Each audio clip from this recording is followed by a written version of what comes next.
আজকে আমরা যাকাত ফিতরা এই বিষয়টার উপরে জানার চেষ্টা করব কোরআন হাদিস থেকে। যাকাত হচ্ছে ঈমান আনার পরে আল্লাহ তাআলা সালাত যেমন ফরজ করেছেন, ঠিক আল্লাহ তাআলা কোরআন শরীফের অধিক মানে সব জায়গায় কিছু কিছু জায়গায় একটু ভিন্নতা আছে। আকিমুস সালাহ ওয়া আতুজ যাকাত, কি নামাজ কায়েম করো, প্রতিষ্ঠা করো, যাকাত প্রদান করো, এই শব্দটি আল্লাহ তাআলা ব্যবহার করেছেন।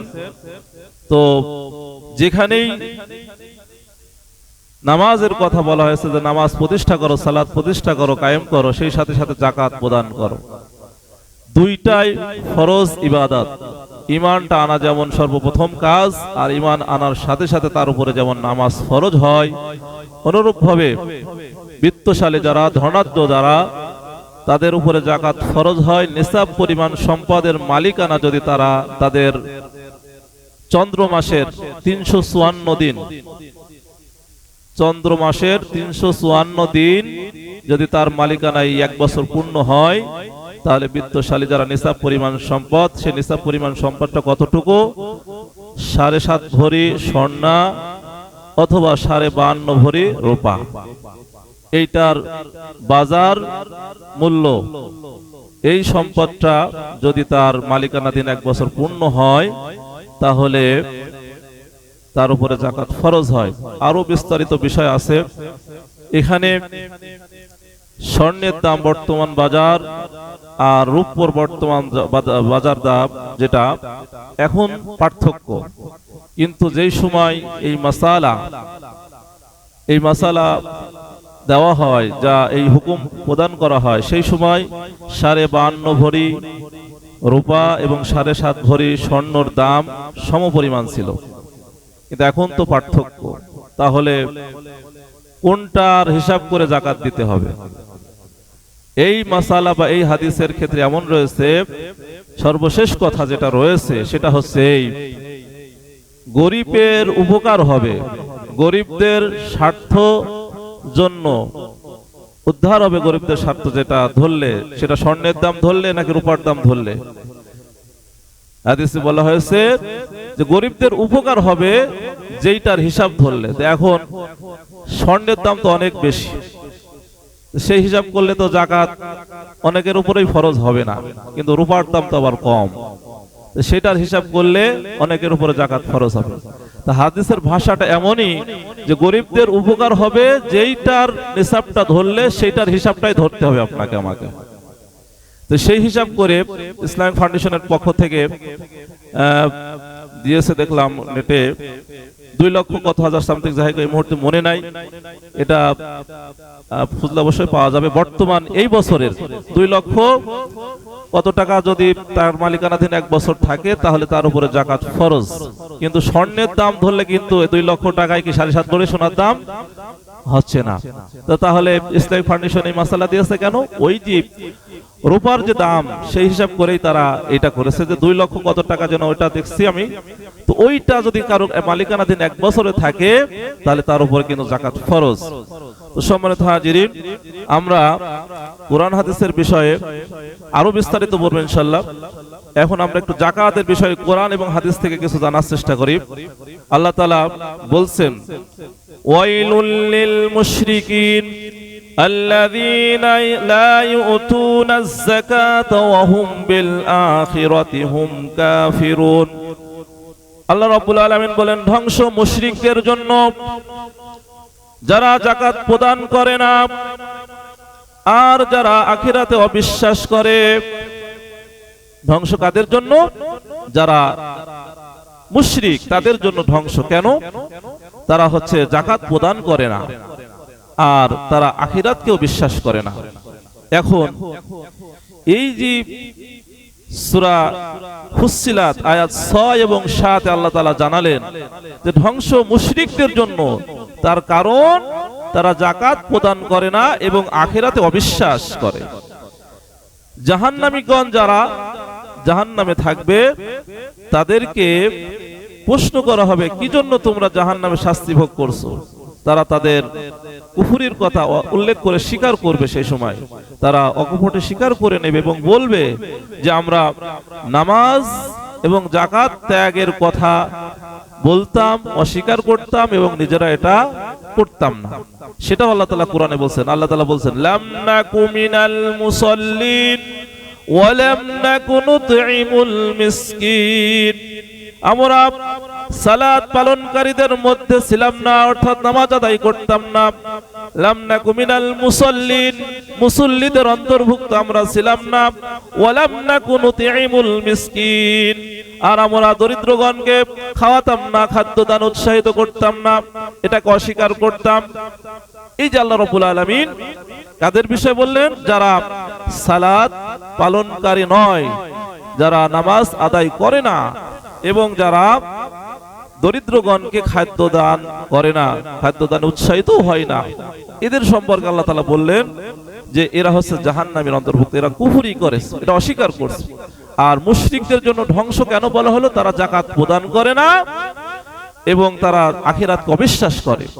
তাহলে যাকাত না দেওয়া কাজটা কিন্তু মুশরিকদের অন্তর্ভুক্ত হওয়া। মুশরিকরা যাকাত দেয় না।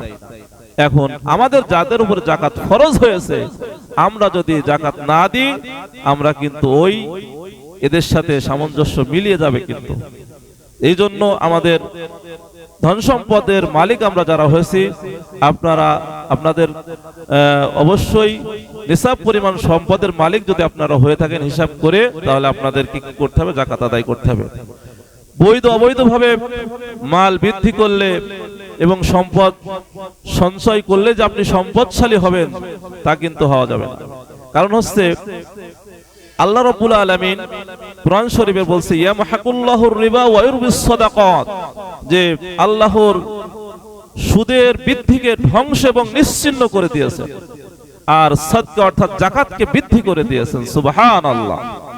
আল্লাহ তাআলা বলছেন ইয়ামহাকুল্লাহুর রিবা ওয়া ইউরবিস সাদাকাত, আমি হচ্ছে সুদের বৃদ্ধিকে ধ্বংস এবং নিশ্চিহ্ন করে দিয়েছি, আর সাদকা বা যাকাতকে আমি বৃদ্ধি করে দিই। সুবহানাল্লাহ। সূরা আল বাকারার আয়াতে কারিমা 276, ইয়ামহাকুল্লাহুর রিবা ওয়া ইউরবিস সাদাকাত। সম্মানিত হাজিরিন, তাহলে এখন আমরা বৈধ পথে হোক অবৈধ পথে হোক আমাদের ধন সম্পদ যদি বৃদ্ধি করি, সঞ্চয় করি, সম্পদশালী আমরা হলাম, কিন্তু আল্লাহ তাআলার কথা কিন্তু উল্টা আমরা শুনলাম যে আমরা অবৈধভাবে বিশাল সম্পদের পাহাড় আমরা গড়েছি, আমাদের ব্যাংক ব্যালেন্স, ধন সম্পদ, জমি জায়গা অভাব নাই। এটা আমি বৈধ পথে করেছি না অবৈধ পথে করেছি? এখন যদি বৈধ পথে করি আলহামদুলিল্লাহ, আর অবৈধ পথে যদি আমার হয়, আল্লাহ তাআলা বলছে সেটা সুদের মাধ্যমে হোক বা আপনি অবৈধ, তো আরো অনেক রকম সিস্টেম এখন রয়েছে, জোর জুলুম করে, অন্যায় অবিচার করে, চাঁদাবাজি করে, বিভিন্ন হারাম ব্যবসার সাথে জড়িত হয়ে, তো সেইটা যদি আমি আপনি করি, এটা আল্লাহ তাআলা বলছে যে সুদের বৃদ্ধিকে আমি ধ্বংস এবং নিশ্চিহ্ন করেছি, আর যাকাতের যে সদকার হিসাবটা রয়েছে এটার মাধ্যমে আমি বৃদ্ধি করি। যাকাত শব্দের আবিধানিক শাব্দিক অর্থই হচ্ছে পবিত্র হওয়া, বৃদ্ধি হওয়া। সম্মানিত হাজিরিন, এজন্য আমাদেরকে আল্লাহর পথে ব্যয় করতে হবে, ব্যয়টা বৃদ্ধি করতে হবে, যে আমাদের যদি নিসাব পরিমাণ সম্পদের মালিক আমরা হই, আমাদেরকে কি করতে হবে? যাকাত প্রদান করতে হবে। আমি আপনি অনেক সময় হিসাব করি, দুয়ে দুয়ে গুণ করি, 4 হয়, কিন্তু কার জন্য এই আমরা হিসাবটা করছি? কার জন্য আমরা এই 4 দুয়ে দুয়ে করলাম? এই ধন সম্পদ আপনি আপনার সন্তানদের জন্য, আপনার উত্তর অধিকারী যারা, তাদের জন্য যখন এটা আপনি করছেন, এটার ভিতরে যদি আল্লাহ তাআলার বরকত না থাকে, এটার ভিতরে যদি আল্লাহ তাআলার রহমত না থাকে, এই ধন সম্পদ দুয়ে দুয়ে 4 বলেন বা 4 4 8 বলেন, এটা বেশি দিন থাকবে না, টিকবে না। আল্লাহ তাআলা যে কোনো ভাবে আল্লাহ তাআলা বলছেন পুরাবে, সেটা কি করে দেবে? ধ্বংস হয়ে যাবে, ধ্বংস হয়ে যাবে। এজন্য আল্লাহ তাআলার বরকত যেখানে থাকবে না, সেটা নষ্ট হবেই, থাকবে না চিরদিন। কিভাবে বরকত নষ্ট হয় সেটা যদি আমরা বুঝতে পারি, তাহলে আল্লাহ তাআলার যে ওয়াদা করেছেন, আল্লাহ তাআলার ওয়াদা তো কখনো ভঙ্গ হয় না। আল্লাহ তাআলা যেটা বলেছেন সেটা সত্য। এজন্য সম্মানিত হাজিরিন, আল্লাহ তাআলা আরো বলতেছেন ওয়ামা আতাইতুম মির রিবা লিয়ারবু ফি আমওয়ালিন নাস ফালা ইয়ারবু ইনদাল্লাহি ওয়ামা আতাইতুম মিন যাকাতিন তুরিদুনা ওয়াজহাল্লাহ ফাউলাইকা হুমুল মুদঈফুন।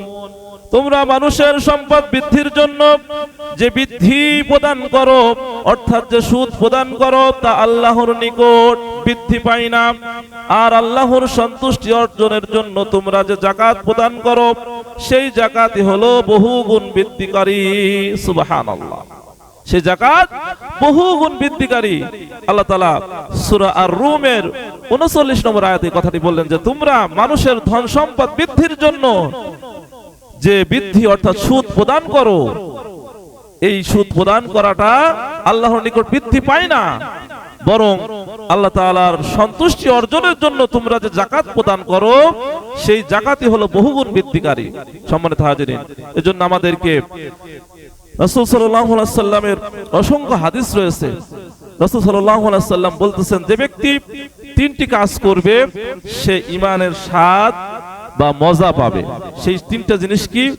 যে একমাত্র আল্লাহ তাআলার ইবাদত করবে এবং জানবে যে আল্লাহ ছাড়া আর কোনো উপাস্য নাই, এবং আনন্দ চিত্তে খুশি মনে পবিত্র মনে তার সম্পদের যাকাত প্রদান করবে। সুবহানাল্লাহ।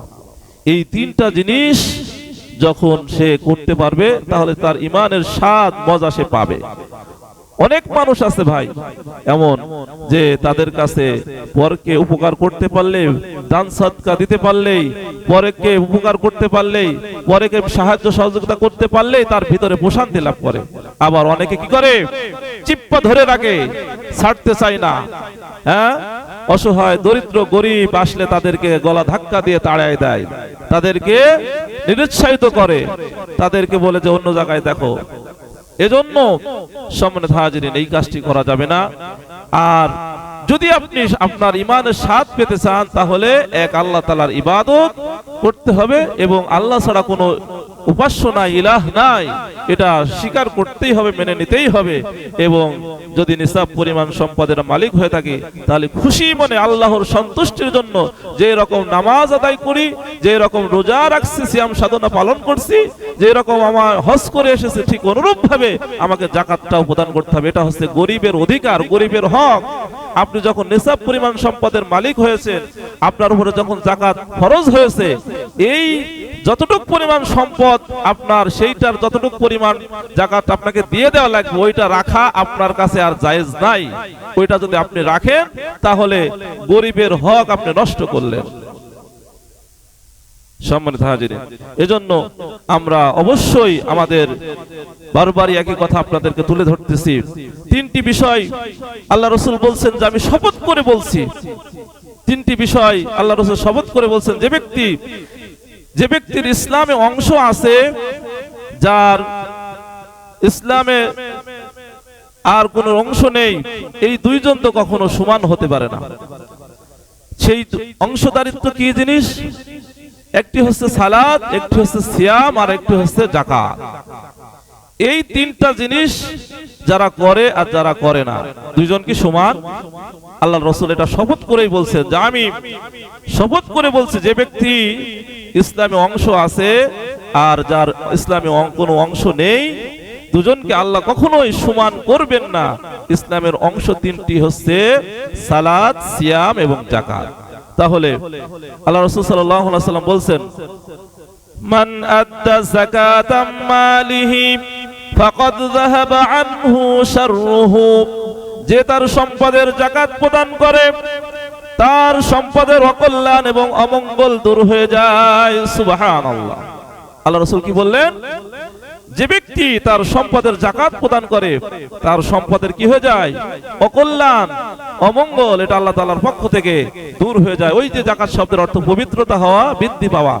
তার অকল্যাণ মানে সে বিভিন্ন, অনেক সময় আমরা এটা দেখি বা জানি বা শুনি যে কি অমুক ইন্ডাস্ট্রিয়াল আগুন লেগেছে, বা অমুক এত টাকা ঋণগ্রস্ত হয়ে দেউলিয়া হয়ে গেছে, হয় না এগুলা? ঠিক এগুলা হয়। আবার শুধু এইগুলাই নয়, এমন এমন আল্লাহ তাআলা বিপদ আপদ বালা মুসিবত দিয়ে দেয়, যেগুলা দেখা যাচ্ছে তার ধন সম্পদ তো সব শেষ হয়ে যায়, কিন্তু সেই বিপদ থেকেও রক্ষা পায় না, উদ্ধার হয় না। সেটা রোগ শোক হোক বা অন্য যে কোনোটাই হোক, আল্লাহ তাআলা কাকে কোন অবস্থায় কোন পরীক্ষা নেবেন অথবা কোন বিপদে তাকে ফেলবেন, কোন আযাবে গজবে ফেলবে, এটা আল্লাহ তাআলাই ভালো জানে। এটা তার ওই আমলের উপরে নির্ভর করবে, সে কিসের উপরে রয়েছে, সে সত্য হকের উপরে, ন্যায়ের উপরে, ইনসাফের উপরে আছে, নাকি সে অবৈধ হারাম বাতিলের সাথে রয়েছে। এটার উপর ডিপেন্ড করে আল্লাহ তাআলা কাউকে পরীক্ষা নেবেন, আবার কার উপরে গজব আযাব দেবে, শাস্তি দেবে। এটা আল্লাহ তাআলার ইখতিয়ার। সম্মানিত হাজিরিন, তবে যখন কোন মুমিনের উপরে বিপদ বালা মুসিবত পরীক্ষা আসে, সে তখন বলে ওয়াস্তাঈনু বিস-সাবরি ওয়াস-সালাহ। সে হচ্ছে আল্লাহ তাআলার কাছে নামাজে দাঁড়ায় যায় এবং নামাজ এর মাধ্যমে আল্লাহ তাআলার কাছে সাহায্য প্রার্থনা করে। কারণ সে জানে ইন্নাল্লাহা মা'আস-সাবিরিন, এটা সে জানে যে নিশ্চয় আল্লাহ তাআলা সবরিনদের সাথে রয়েছে। তো এজন্য আল্লাহ তাআলা নিজেই বলছেন, ইয়া আইয়ুহাল্লাযিনা আমানু ইসতাঈনু বিস-সাবরি ওয়াস-সালাহ। আল্লাহ তাআলার কাছে ইসতাঈনু, সাহায্য প্রার্থনা করো, বিস-সাবরি ওয়াস-সালাহ, ধৈর্য এবং সালাতের মাধ্যমে। আর যারা ঈমানদার তারা এই কাজটি করে, তারা প্রথমে ধৈর্য ধারণ করে, এরপরে সালাত আদায় করে, নামাজে দাঁড়ায় যায়, যে তখন কি করে আল্লাহ তাআলার কাছে সাহায্য প্রার্থনা করে। এজন্য যখন কোনো বিপদ আপদ বালা মুসিবত কোনো মুমিন ঈমানদারদের উপরে আসে, তারা তখন এই দুইটা কাজ করে। আর যখন কোনো আল্লাহ তাআলা কোনো বান্দার উপরে রাগান্বিত হয়, গুসা করে, তার আযাবে গজবে ফেলে, তাকে বিভিন্ন বিপদ আপদ বালা মুসিবতে ফেলে দেয়, তো তখন সে আবার কি বলে, যে আল্লাহ আর কাউকে চোখে দেখলো না, আমাকেই দেখলো। এরকম কথা বলে কি বলে না? বিশেষ করে এই কথাটা বেশি মহিলারা বেশি বলে, গ্রামের মহিলারা এই কথাটি বলে যে আল্লাহ আমাকেই চোখে দেখলো, আর কাউকে চোখে দেখলো না। কিন্তু সে যদি ধৈর্য ধারণ করে, সে যদি আল্লাহ তাআলার কাছে সাহায্য প্রার্থনা করে নামাজে, এটা ঈমানদারদের পরিচয় ফুটবে, মুমিনের পরিচয় ফুটবে। কিন্তু এটা আমাদের ঈমানের দুর্বলতার কারণে আমরা পারি না হয়তো। এজন্য আমরা যখন বালা মুসিবত বিপদ আপদের মধ্যে পড়ব, তখন আল্লাহ তাআলার কাছে ধৈর্য ধারণ করব এবং নামাজের মাধ্যমে সাহায্য প্রার্থনা করব। এবং সেই সাথে সাথে আরেকটি জাস্টিফাই করতে হবে নিজেকে, যে আল্লাহ তাআলা আমাকে যেই আযাবের মধ্যে ফেলেছে, গজবের মধ্যে ফেলেছে, যে শাস্তি দিচ্ছে, আমার ভুল ত্রুটি কোথায়, আমার দোষ ত্রুটি কোথায়, আমার অন্যায় কোথায় আছে, সেটা খোঁজার চেষ্টা করতে হবে। নিজেকে আত্মসমালোচনার মাধ্যমে সেটা খুঁজে সেটা থেকে সংশোধন হওয়ার জন্য নিজেকে চেষ্টা করতে হবে, সচেতন হতে হবে। এজন্য আমাদেরকে এই কাজ করতে হবে। সম্মানিত হাজিরিন, প্রথম যে তিন ব্যক্তি জাহান্নামে প্রবেশ করবে তারা হলো স্বেচ্ছাচারী শাসক বা প্রশাসক।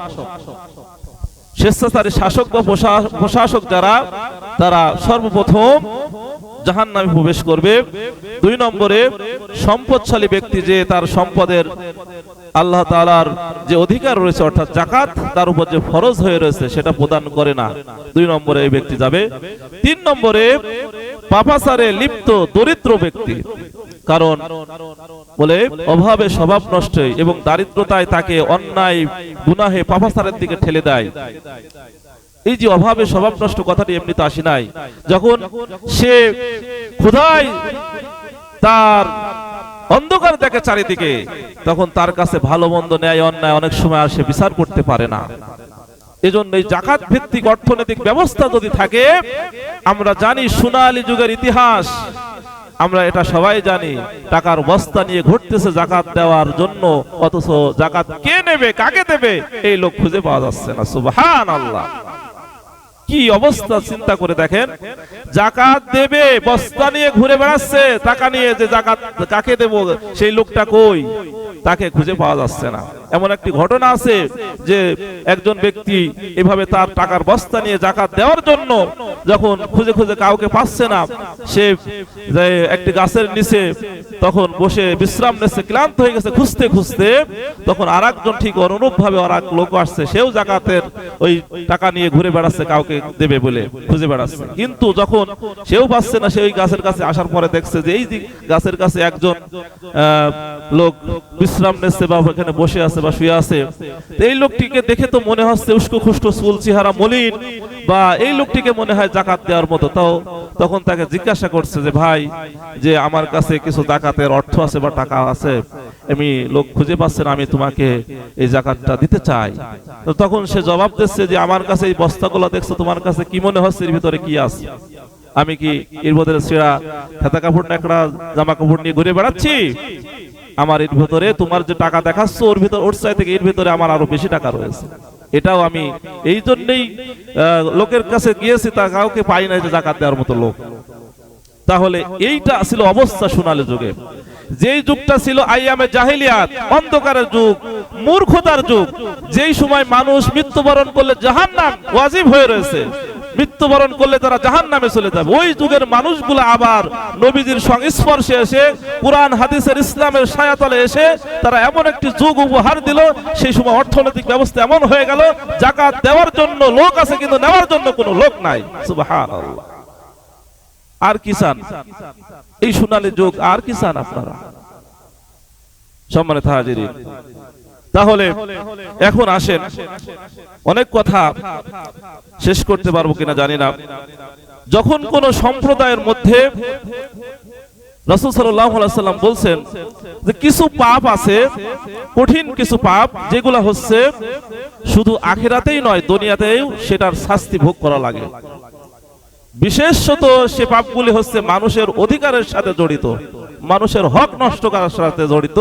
এই ধরনের পাপ, যে পাপের ফলে অন্য মানুষ কষ্ট পায়, সমাজে ক্ষতি হয়, এই ধরনের সমাজের হক নষ্ট হয়, সমাজের মানুষের হক নষ্ট হয়, এই ধরনের পাপের শাস্তি আল্লাহ শুধু আখিরাতে দেবে এমনটি নয়। রাসূলের হাদিস বলছে যে এটার প্রভাব সে দুনিয়াতেই তাকে ভোগ করা লাগবে।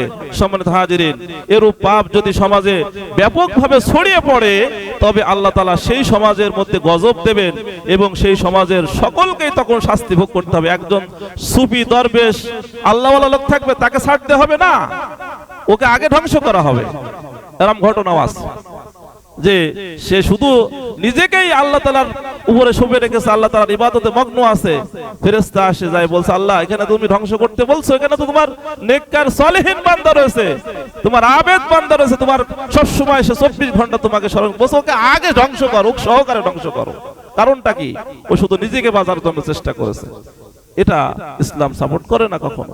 এজন্য আল্লাহ তাআলা সেই কথা বলছেন যে আল্লাহ রাসূল সাল্লাল্লাহু আলাইহি ওয়াসাল্লাম যাকাত প্রদানে টাল বাহানা করলে যে সকল পাপের মধ্যে পড়া লাগবে তার ভিতর অন্যতম আল্লাহ রাসূল উল্লেখ করে বলেছেন, কয়েকটি 4টি কথা উল্লেখ করে বলেছেন আল্লাহ রাসূল। যখন কোন সম্প্রদায়ের মধ্যে অশ্লীলতা এমন ভাবে ছড়িয়ে পড়ে যে তারা প্রকাশ্যে অশ্লীলতায় লিপ্ত থাকে এবং তখন তাদের মধ্যে এমন সব রোগ ব্যাধি আল্লাহ তাআলা ছড়িয়ে পড়বে যা তাদের পূর্বপুরুষদের মধ্যে কখনো প্রসারিত সেটা ছিল না। আল্লাহ তাআলা এমন এমন নতুন নতুন রোগের সৃষ্টি যেটা করে দেবে, আমরা সেটা ইতিপূর্বে পেয়েছি। কি পেয়েছি?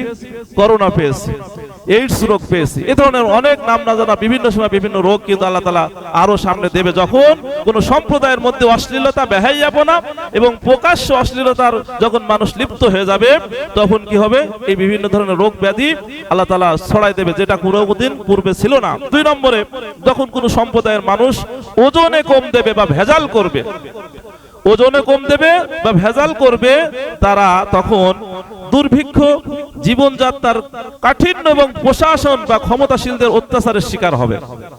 2টা কাজ করলে 3টা ফেরত আসবে। সেটা কি? যদি ওজনে কম দেন বা ভেজাল করেন তাহলে আপনার উপরে কি আসবে?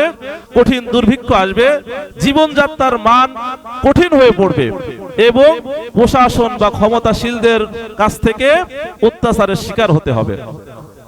মিলাই নেন একটু, কথাগুলা মিলছে কিনা, বাস্তব কিনা, সত্য কিনা।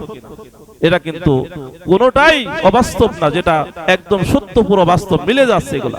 3 নম্বরে বলা হচ্ছে, যদি কোন সম্প্রদায়ের মানুষেরা যাকাত প্রদান না করে তাহলে তারা অনাবৃষ্টির শিকার হবে।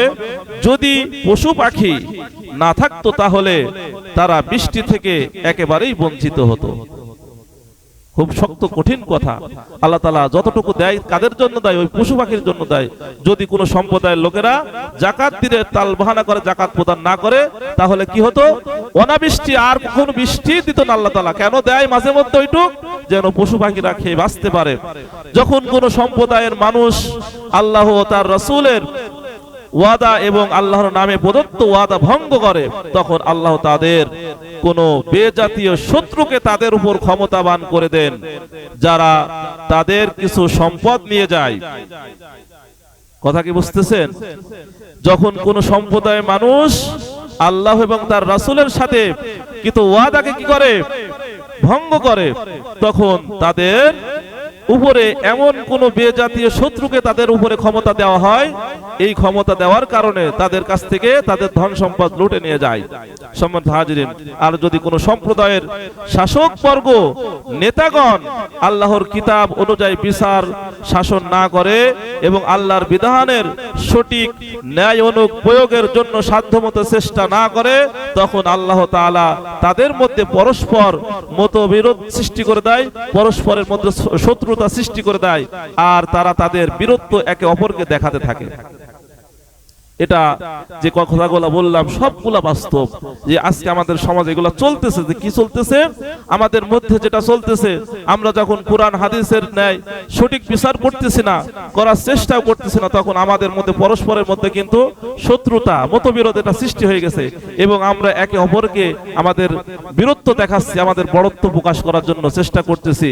সেইটা দেখাতে যে আমরা গন্ডগোল, মারামাত, ফেরেশতাদের ভেতরে লিপ্ত হচ্ছি। এই কথাগুলা একেবারে সহিহ হাদিসের স্পষ্ট কথা, এখানে কোন রকম ভেজাল কোনো কথা নাই। কিন্তু দেখেন, আমরা এই হাদিসটি শোনার পরে, এই কথাগুলো শোনার পরে আমাদেরকে আমল পরিবর্তন আসবে? এতদিন যারা শোনেন নাই, জানতেন না, আজকে জানলেন, আজকে শুনলেন। এখন কাজ হচ্ছে মানা, আমল করা।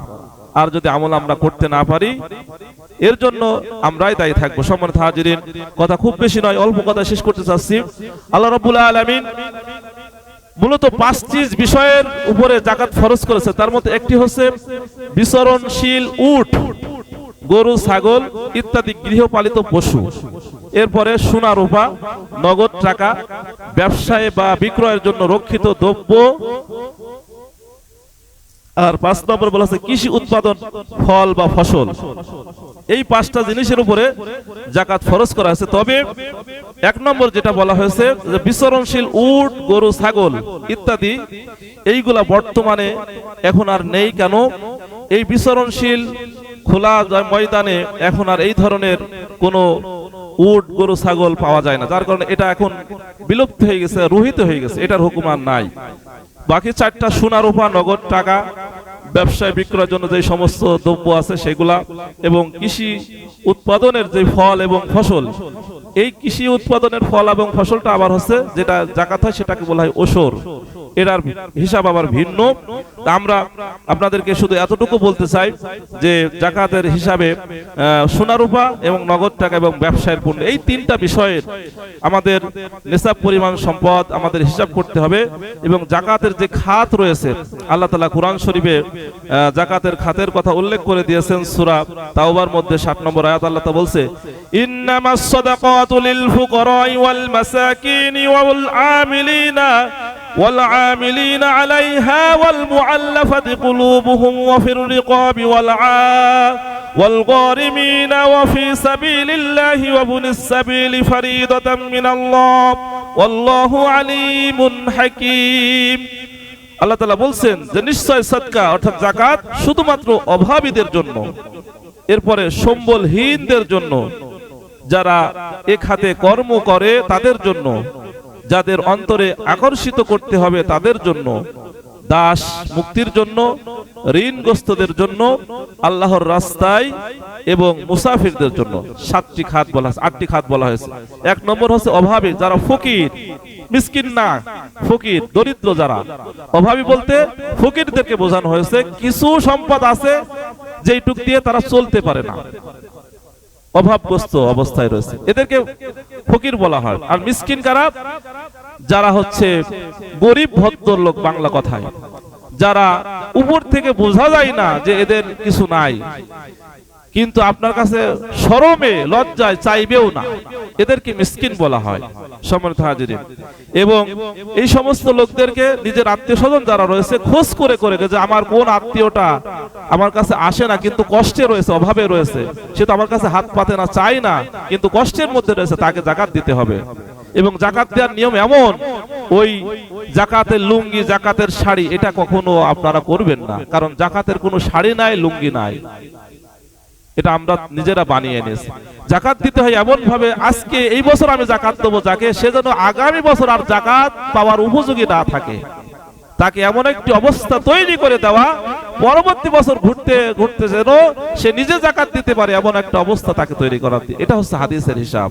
কিন্তু আমরা জাকাত দিয়ে একটা লুঙ্গি, একটা শাড়ি, কিছু অর্থ, কিছু জিনিসপত্র, এটা কখনো করা যাবে না। সম্মানিত হাজিরিন, তাহলে কুরআন হাদিসের আলোকে যে 8টি খাত রয়েছে, আমরা সেই 8টি খাতের উপরে আমরা জাকাত দেব ইনশাআল্লাহ। এজন্য আর ফিতরার বিষয়ে কথা বলে, ফিতরা হচ্ছে ঢাকাতে আসছে 110 টাকা, এটা হচ্ছে অর্ধ সা বা এর সমপরিমাণ 1 কেজি 650 গ্রাম গম বা আটার মূল্য। এটা হচ্ছে 1 কেজি 650 গ্রাম গম বা আটার মূল্য ঢাকাতে 110 টাকা। এটার অনুযায়ী বিভিন্ন এলাকায়, যে এলাকায় আপনার এই কুষ্টিয়াতে জেলাতে যদি 110 টাকা হয় 110 টাকা দিতে হবে, 100 টাকা হলে 100 টাকা দিতে হবে। তবে কুষ্টিয়া জেলা ইসলামিক ফাউন্ডেশন 100 টাকা নির্ধারণ করেছে কুষ্টিয়া জেলার জন্য জাকাত। এরপরে জব দ্বারা যদি কেউ আদায় করতে চায়, এটা তো কেউ করবে না, তারপরে মাসালাটা শুনে রাখেন। জব দ্বারা আদায় করলে 1 সা বা 3 কেজি 300 গ্রাম, এটার বাজার মূল্য 595 টাকা। খেজুর দ্বারা যদি কেউ করতে চায় 1 সা বা এর যেটা সমপরিমাণ হয় 3 কেজি 300 গ্রাম, এর বাজার দাম 2475 টাকা। কিসমিস দ্বারা যদি কেউ করতে চায় সেটা হচ্ছে 3 কেজি 300 গ্রাম, এর দাম 2640 টাকা। আর পনিরটা চেনেন নাকি সবাই? পনির কি জিনিস? আমিও তো চিনি না এটা আসলে। এটা 5টা জিনিসের কথা বলা আছে, আটা, গম, জব, খেজুর, কিসমিস আর পনির। এই পনিরটাও 3 কেজি 300 গ্রাম, যার বাজার দাম সবচেয়ে বেশি 2805 টাকা। এইটা হচ্ছে সদকায়ে ফিতর, ফিতরের যে হিসাব। আমরা তো চেষ্টা করি সর্বনিম্নটা দিতে, উপরটা তো করি না। তা আমরা সওয়াবের আশায় 100 টাকা যায় 110-20 টাকা দেওয়ার চেষ্টা করব অন্তত, যে যেটা নির্ধারণ হয়েছে 5 টাকা 10 টাকা হলে বেশি দেব ইনশাআল্লাহ, এটা করব। তো আমরা আজকে জুমার খুতবার মাধ্যমে যে কথাগুলো শুনলাম জাকাতের বিষয়ে, ফিতরার বিষয়ে, আরো যদি কারো কোনো কিছু জানা থাকে ব্যক্তিগতভাবে নামাজের পরে বা অন্য সময় আপনারা জানতে পারবেন ইনশাআল্লাহ। আমার জানা থাকলে জবাব দেব, যদি জানা না থাকে জেনে তারপরে জবাব দেব ইনশাআল্লাহ। আজকের জুমার খুতবা এখানে শেষ করছি। আমরা যা কিছু শুনলাম জানলাম, আল্লাহ তাআলা আমাদের সকলকে আমল করার সুযোগ এবং তৌফিক দান করুক, আমিন। কোটাগুলো আমরা ছেড়ে দিই। মাহে রমজানে আপনাদেরকে আর 2টা-3টা জুমা যাই পাবো, আমরা এইটাই একটু দান বেশি করে দিই, কারণ এই জুমার